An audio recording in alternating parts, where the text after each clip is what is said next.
So guys, nandito tayo ngayon sa Green Hills. Okay, try natin tong mesa. Yan sa GH Mall. Yun, try natin to. So tara, order tayo. Try natin tong mesa. So guys, nandito na yung mga order namin. Yung sinigang.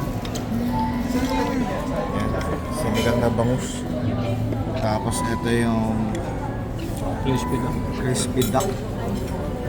Tapos ito naman Ostrich. yung kanilang adobong ostrich. Hindi, salpikaw. Salpikaw po ito. Salpikaw na ostrich. Tapos ito, ganun din. Salpikaw na ostrich. Tapos ito yung Two-way. two-way na laing. Tapos yun din. Sinigang na. Bangus ba yan, sago? Sinigang na bangus. At dahil dyan. So, tatry ko siya. Pero mamaya update ko kayo. Merong music. So, para hindi tayo makapiright. Mamaya na. See you later, guys. So guys, ito na yung mga pagkain nila. Try muna natin to. Kanilang ostrich salpikaw.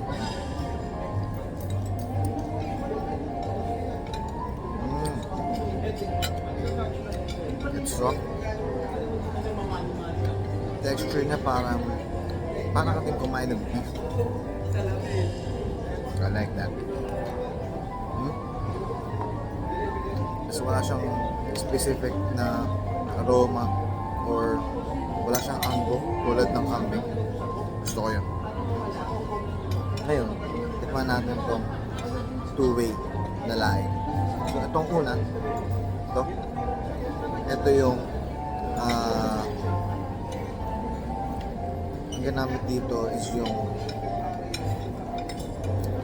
fresh na laing, fresh leaves. Okay.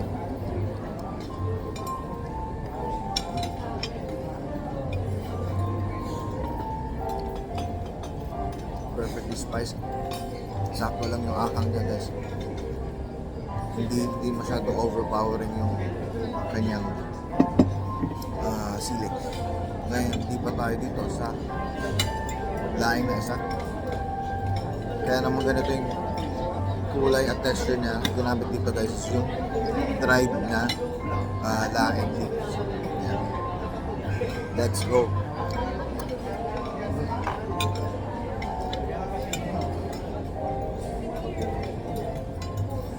Gusto ko to.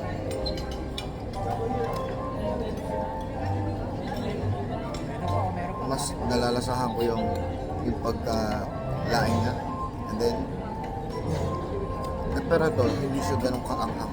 Unlike nung kanina. Pero mas gusto ko lang yung texture na itong laing. Ngayon, try natin to. Ayan. Ito yung duck.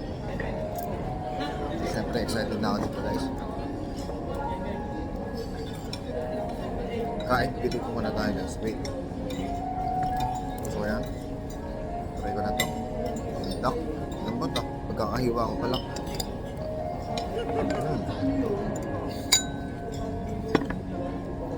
Very crispy. Tapos yung laman niya, very soft, malinamnam. And may konting anggo. May naaamoy ko yung pinakasent ng ostrich. But overall, gusto ko siyang kainin kasi malambot. And ang gusto ko sa kanya yung balat. It's very crispy. Dahil kakain na muna, guys. Mamaya, update ko kayo. Later. So guys, kakataas lang kumain. So ano masasabi ko?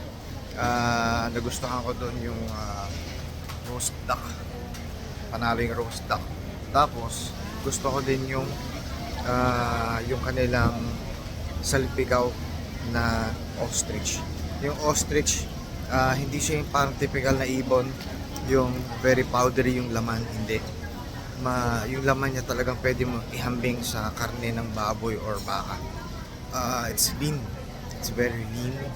Wala siyang masyadong wala siyang taba. Kaya kung doon sa mga naghahanap ng high protein na pagkain. I recommend yung ostrich nila. Ang ganda ng pagkakaluto. It's well spiced. I like that. Tapos, gusto ko din yung kanilang laing. Yung two ways nila na laing. So, yung dry or yung fresh na laing, makakasundo niyo yun. Hindi rin siya makati sa labi. Yung ibang laing kasi makati sa labi. But overall, yung experience ko sa mesa, talaga namang hindi matatawaran at napakasarap ng mga pagkain nila. Ang galing-galing. So I recommend you try mesa dito sa Green Hills. Okay? Dito lang yan sa may bagong mall. So guys, please do try mesa. Hanggang sa susunod na vlog guys.